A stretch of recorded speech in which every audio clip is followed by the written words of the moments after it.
Aujourd'hui, on va parler de récursivité. C'est un concept fondamental en informatique qui consiste à définir une fonction en termes d'elle-même. C'est à la fois élégant et puissant, mais il faut comprendre les pièges.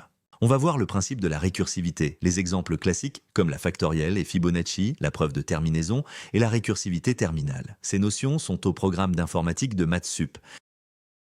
La récursivité est l'outil naturel pour les algorithmes divisés pour régner comme le trifusion ou la recherche dichotomique. Elle exprime naturellement des problèmes comme les tours de Hanoï ou le parcours d'arbres. Et en maths, la récursivité est intimement liée aux preuves par récurrence.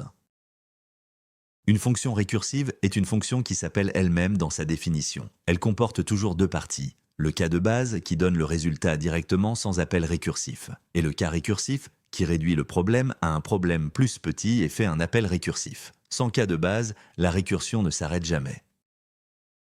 Chaque appel récursif crée un nouveau cadre d'exécution sur la pile d'appels. Quand la fonction atteint le cas de base, elle retourne sa valeur et les cadres se dépilent un par un. Par exemple, factoriel de 3 appelle factoriel de 2, qui appelle factoriel de 1, qui appelle factoriel de 0 qui retourne 1. Puis les résultats remontent 1, 1, 2, 6.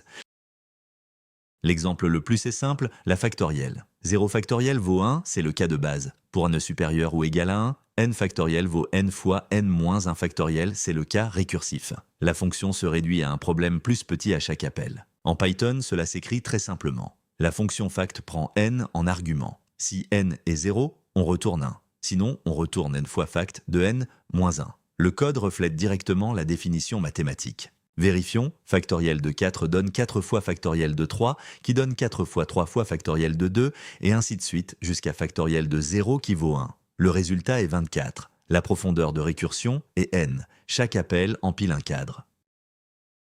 Fibonacci est l'exemple classique de récursivité inefficace. Chaque appel fait deux appels récursifs, ce qui donne un arbre d'appels de taille exponentielle. La complexité est en O de 2 puissance n, ce qui est catastrophique. Pour n égale 40, il y a déjà plus d'1 milliard d'appels. La solution est la mémorisation. On stocke les résultats déjà calculés pour éviter les recalculs. Ou bien on utilise la programmation dynamique en calculant les valeurs de proche en proche avec une boucle. La complexité passe alors à O de n linéaire. C'est un gain considérable.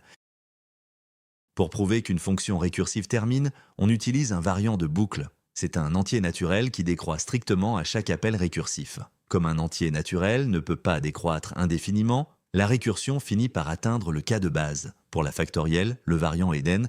Pour Fibonacci, c'est aussi n.